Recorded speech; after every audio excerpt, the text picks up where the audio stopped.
नमस्कार दोस्तों, मैं मिसेस राज आपका स्वागत करती हूँ मेरे यूट्यूब चैनल पर। आज हम इस वीडियो में MCQs on research aptitude part 2 को लेकर आए हैं। हमारा जो टारगेट है जीआरएफ पाने का 2021 का, उसे हम पाकर रहेंगे। Let's crack it. और ये जो मैं एमसीक्यूज आपके साथ शेयर कर रही हूँ, ये सारे के सारे MCQs according to new syllabus है दोस्तों।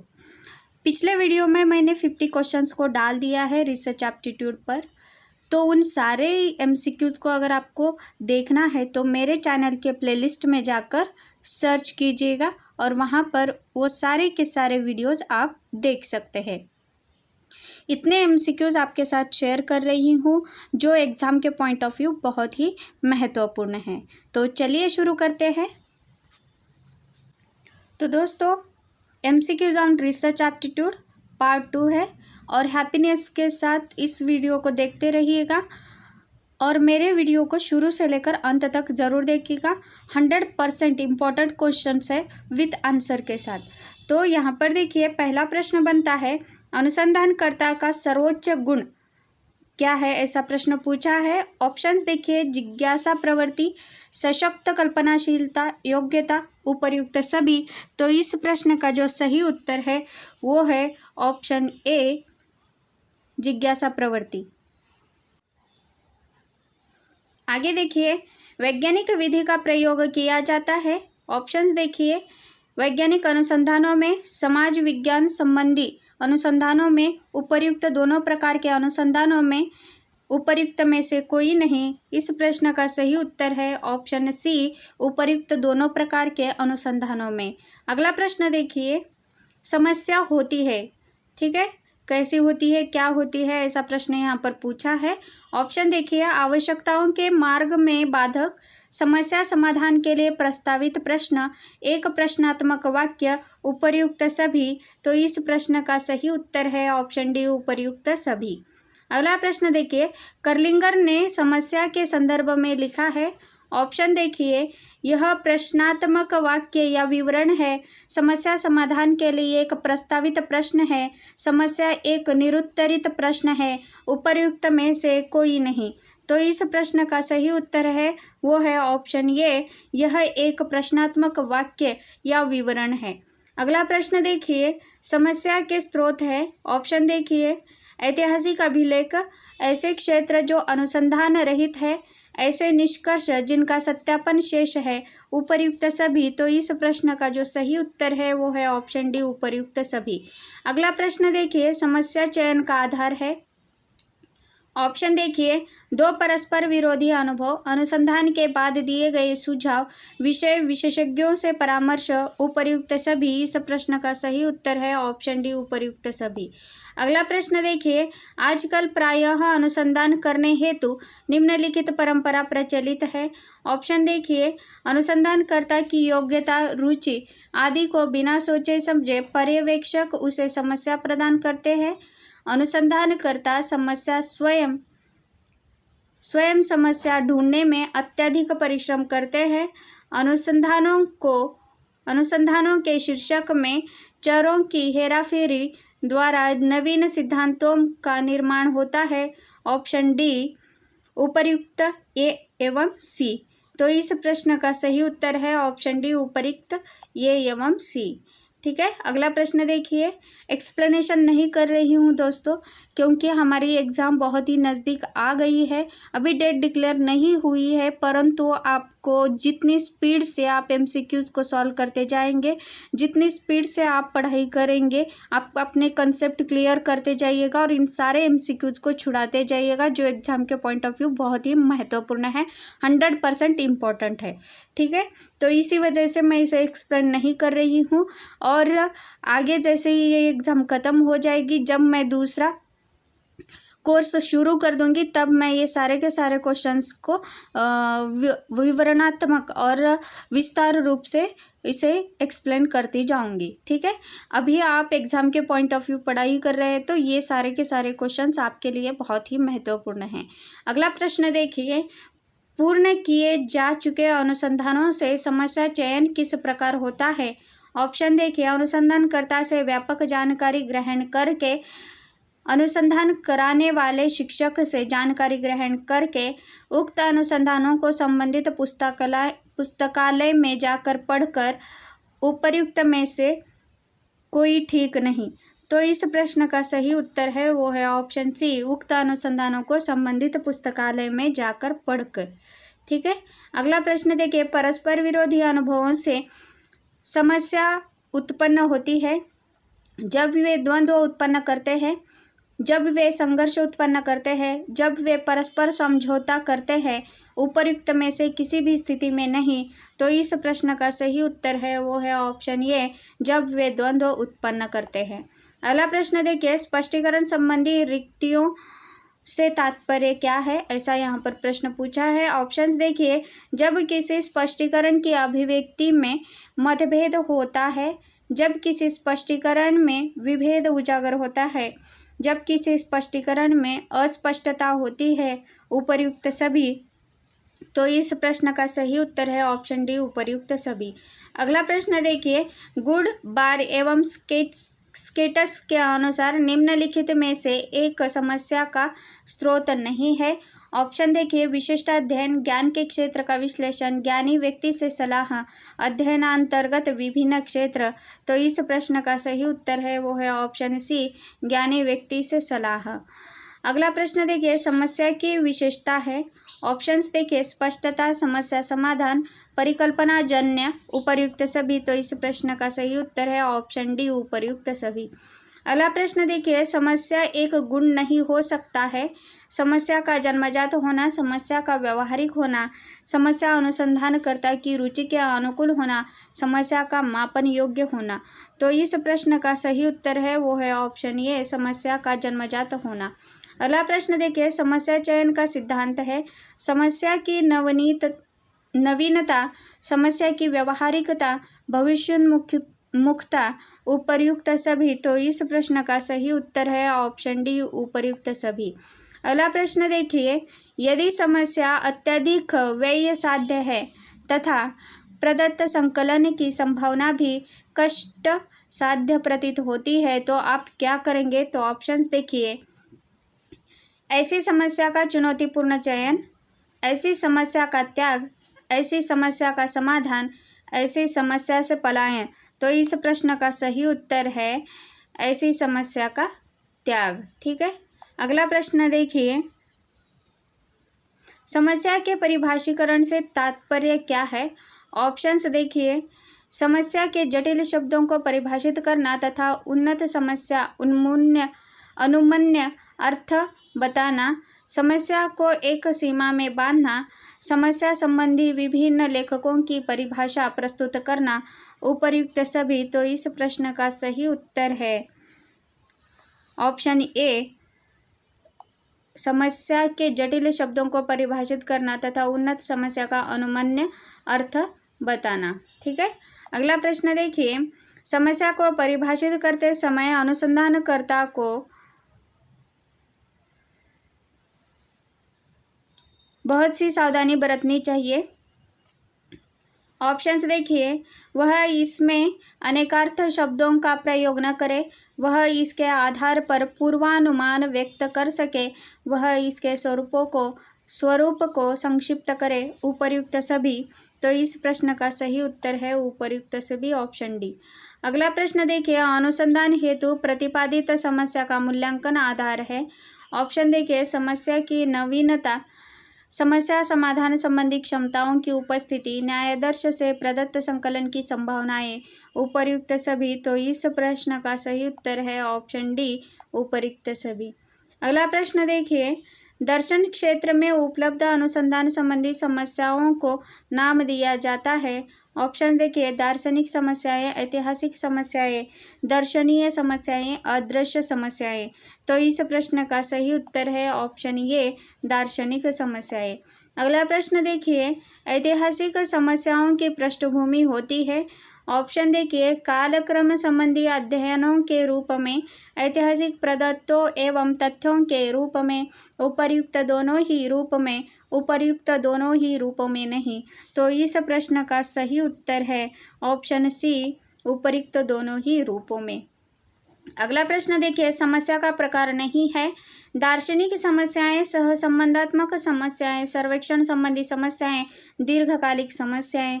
देखिए दोस्तों, मैं हर एक ऑप्शंस नहीं पढ़ रही हूँ, लेकिन जब आप क्वेश्चंस को देख रहे हैं तो आपको समझ में आ जाएगा कि दार्शनिक समस्या option A, option B.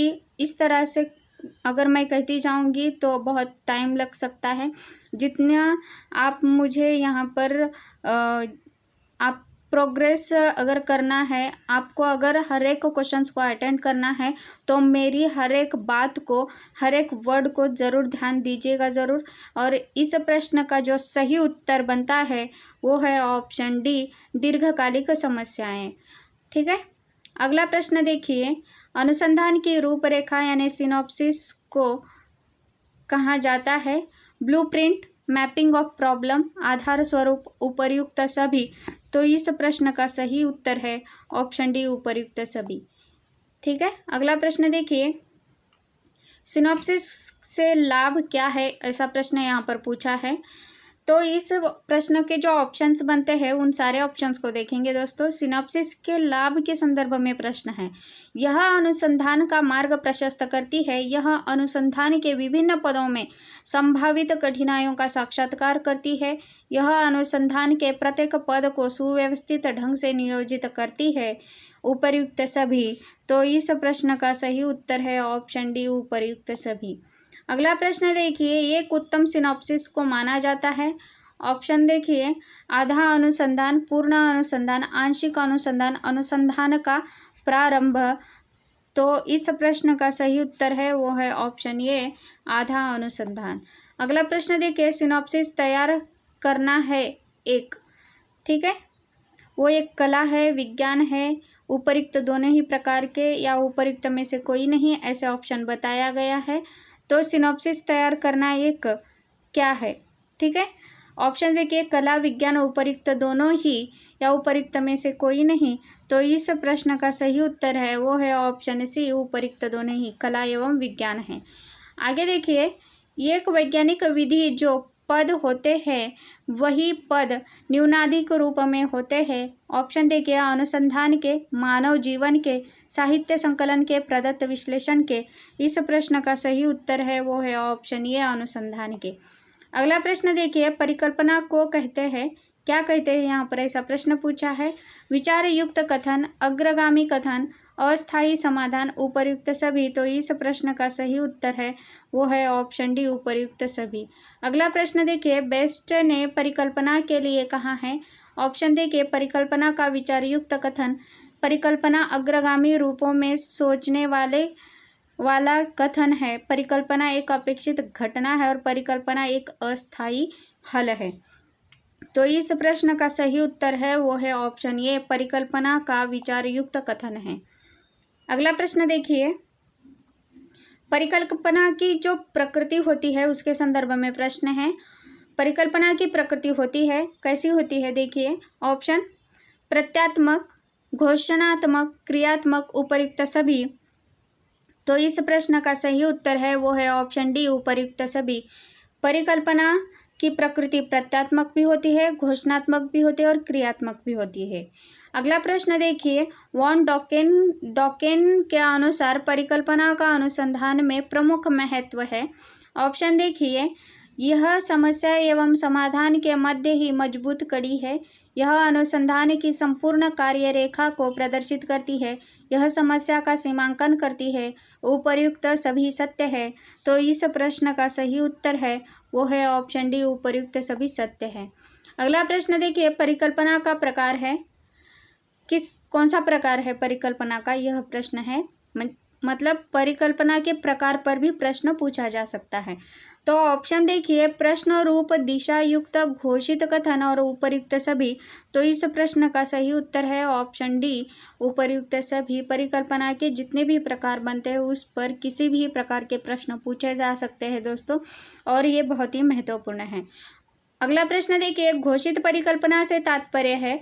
Option देखिए, विभिन्न चरों के मध्य संबंधों की घोषणा करना, विभिन्न चरों के मध्य पूर्व अपेक्षित सह संबंधों को व्यक्त करना, उपर्युक्त दोनों ही सत्य है, उपर्युक्त दोनों ही असत्य है। तो इस प्रश्न का सही उत्तर है वो है ऑप्शन सी, उपर्युक्त दोनों ही सत्य है। अगला प्रश्न देखिए, जब एक संभावित समाधान को अपेक्षित दिशा में लिखा जाता है तो ऐसी परिकल्पना को क्या कहते हैं? तो ऑप्शन देखिए, दिशायुक्त परिकल्पना, दिशाविहीन परिकल्पना, घोषित परिकल्पना, उपर्युक्त में से कोई नहीं। तो इस प्रश्न का जो सही उत्तर है वो है ऑप्शन ये, दिशायुक्त परिकल्पना। जब आप क्वेश्चंस आराम से और समझदारी से पढ़ते हैं तो आपके प्रश्न का हल 100% मिल जाएगा। आपको सही उत्तर ढूंढने में गलती नहीं होगी। लेकिन हड़बड़ाहट में अगर कुछ क्वेश्चंस को आधा पढ़कर आधा न पढ़े हुए प्रश्नों के आंसर मत कीजिएगा दोस्तों, बहुत ही इम्पोर्टेंट है। एक एक मार्क्स आपको कवर करना ही होगा, क्योंकि कट ऑफ कि किसी भी लेवल का हो सकता है, और उस कट ऑफ को अगर भेदना है तो आपको हर क्वेश्चंस को अटेंड करना ही होगा, और हर क्वेश्चंस को आपको बहुत ही ध्यान से पढ़कर उसका सही आंसर को टिक करना होगा। ठीक है, अगला प्रश्न देखिए, एक प्रतिनिधि न्यायाधीश के चयन में अनुसंधानकर्ता को क्या सावधानी रखनी आवश्यक है? ऑप्शन देखिए, जनसंख्या का भली भांति ज्ञान, न्यायाधीश चयन विधियों का उचित ज्ञान, न्यायाधीश अभिकल्प का ईमानदारी से निर्वहन, उपर्युक्त सभी। तो इस प्रश्न का जो सही उत्तर है वो है ऑप्शन डी, उपर्युक्त सभी। अगला प्रश्न देखिए, संभाव्य न्यायाधीश से तात्पर्य है। ऑप्शंस देखिए, जिसमें जनसंख्या की सभी इकाइयों के आने की या सम्मिलित होने की लगभग एक समान संभावना बनी रहती है, जिसमें जनसंख्या का संपूर्ण प्रतिनिधित्व निहित रहता है, जिसमें किसी भी न्यायाधीश इकाई के साथ पूर्वाग्रह नहीं होता है, उपर्युक्त सभी। तो इस प्रश्न का सही उत्तर है वो है ऑप्शन डी, उपर्युक्त सभी। अगला प्रश्न देखिए, असंभाव्य न्यायाधीश में संभावना बनी रहती है। ऑप्शंस देखिए, अपर्याप्त जनसंख्या की, प्रदत्तों के समितिकरण की, उपर्युक्त दोनों की ही, या उपर्युक्त दोनों की नहीं। तो इस प्रश्न का सही उत्तर है वो है ऑप्शन सी, उपर्युक्त दोनों की ही। अगला प्रश्न देखिए, न्यायाधीश का लाभ क्या है?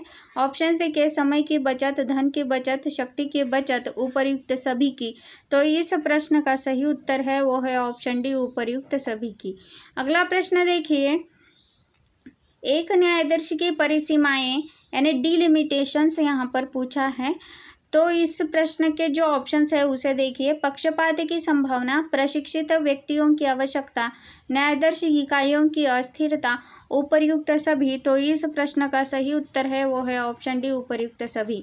अगला प्रश्न देखिए, यादृच्छिकरण यानी कि यादृच्छिकरण को ही रैंडमाइजेशन भी कहा जाता है, और इसका तात्पर्य यहाँ पर पूछा है।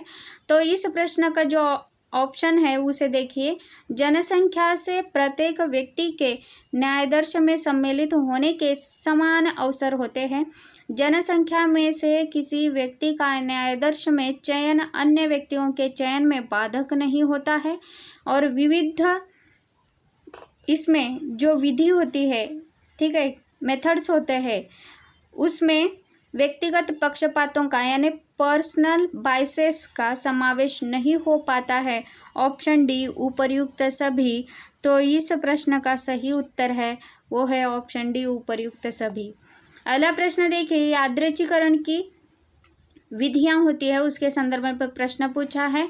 ऑप्शंस देखिए, लॉटरी एवं सिक्के को उछालने की विधि, पासा फेंक कर एवं आँखों पर पट्टी बांधकर, अनियमित तालिका एवं टिपिट्स टेबल, उपर्युक्त सभी। तो इस प्रश्न का सही उत्तर है ऑप्शन डी, उपर्युक्त सभी। अगला प्रश्न देखिए, यादृच्छिकरण न्यायाधीश के लाभ यहाँ पर पूछा है। ऑप्शंस देखिए, यह न्यायाधीश चयन की एक सर्वश्रेष्ठ विधि है, यह धन समय शक्ति के संदर्भ में विधि है, यह शुद्ध परिणाम प्रस्तुत करती है, उपर्युक्त सभी। तो इस प्रश्न का सही उत्तर है ऑप्शन डी उपर्युक्त सभी। अगला प्रश्न देखिए, संभाव्य न्यायदर्शी की विशेषता है। ऑप्शन देखिए, यह जनसंख्या की श्रेष्ठ प्रतिनिधित्व करता है। इसमें न्यायदर्श से प्राप्त प्रदत्तों का वितरण सामान्य होता है।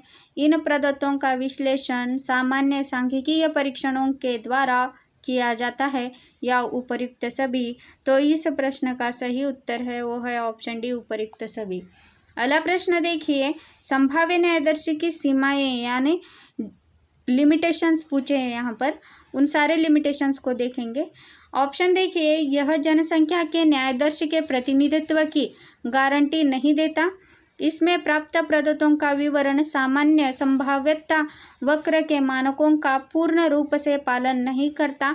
इसमें प्राप्त परिणामों के सामान्यीकरण की जोखिम बनी रहती है। उपर्युक्त सभी सत्य है। तो इस प्रश्न का सही उत्तर है ऑप्शन डी उपर्युक्त सभी सत्य है। अगला प्रश्न देखिए, असंभाव्य न्यायदर्श की विशेषता है। ऑप्शंस देखिए, इस प्रकार के न्यायदर्श का चयन सरल एवं सुगम होता है। इसमें किसी सदस्य के चयन करने की संभावना का प्रश्न नहीं होता है। यहाँ सरल सांख्यिकीय विधियों के द्वारा प्रदत्तों का विश्लेषण किया जाता है। उपर्युक्त सभी सत्य है। तो इस प्रश्न का सही उत्तर है ऑप्शन डी उपर्युक्त सभी सत्य है। अगला प्रश्न देखिए, टिपिट टेबल क्या है? तो ऑप्शन देखिए, एक सांख्यिकीय टेबल है, एक न्यायदर्श तैयार करने वाली टेबल है, एक सांख्यिकीय निष्कर्षों के सत्यापन हेतु टेबल है। उपर्युक्त सभी। तो इस प्रश्न का सही उत्तर है ऑप्शन डी उपर्युक्त सभी। अगला प्रश्न देखिए, व्यवस्थित न्यायदर्श है। ऑप्शन देखिए, न्यायदर्श चयन की व्यापक विधि, न्यायदर्श चयन की एक सरल विधि, प्रदत्तों के सामान्यीकरण की प्रभावी विधि। उपर्युक्त सभी। तो इस प्रश्न का भी सही उत्तर है ऑप्शन डी उपर्युक्त सभी। अगला प्रश्न देखिए, स्ट्रेटिफाइड सैंपल में इकाइयों का चयन किया जाता है।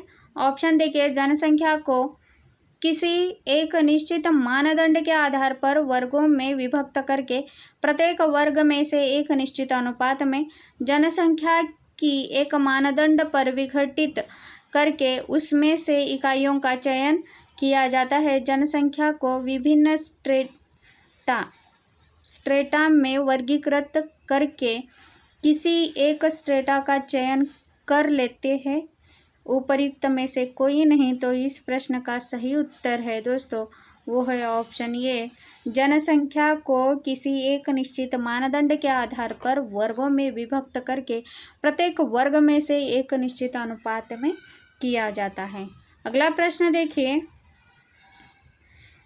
यदि जनसंख्या विस्तार व्यापक हो तथा वह काफ़ी बड़ी क्षेत्र में फैली हो तो इसी स्थिति में आप कौन से न्यायदर्श का चयन करना पसंद करेंगे? ऑप्शन देखिए, बहुस्तरीय न्यायदर्श, व्यवस्थित न्यायदर्श, समूह न्यायदर्श। उपर्युक्त में से कोई नहीं। तो इस प्रश्न का जो सही उत्तर है वो है ऑप्शन सी, समूह न्यायदर्श यानी क्लस्टर। ठीक है। अगला देखिए, यदि आप अपना अध्ययन बीएड अध्ययनरत छात्रों पर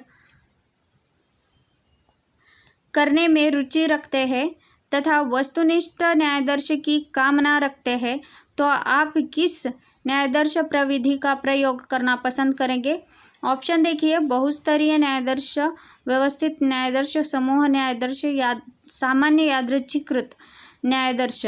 तो इस प्रश्न का सही उत्तर है, ठीक है, इस प्रश्न का सही उत्तर है वो है ऑप्शन ए, बहुस्तरीय न्यायदर्श।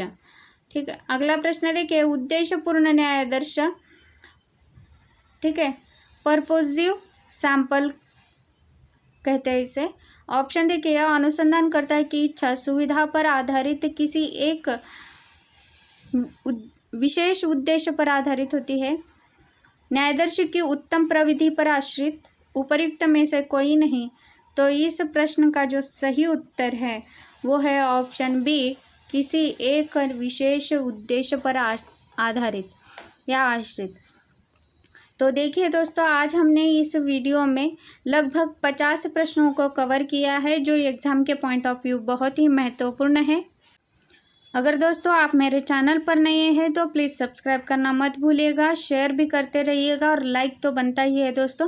Press bell icon because of मेरे वीडियोस के नोटिफिकेशन आपको टाइम टू टाइम मिलते रहे। टेलीग्राम पर मैंने क्विजेस डालना शुरू कर दिया है और मेरा वीडियो शुरू से लेकर अंत तक ज़रूर देखिएगा, स्किप मत कीजिएगा। सक्सेस 100% मिलेगा। It's exam time. Here's a big good luck wish to you my all student.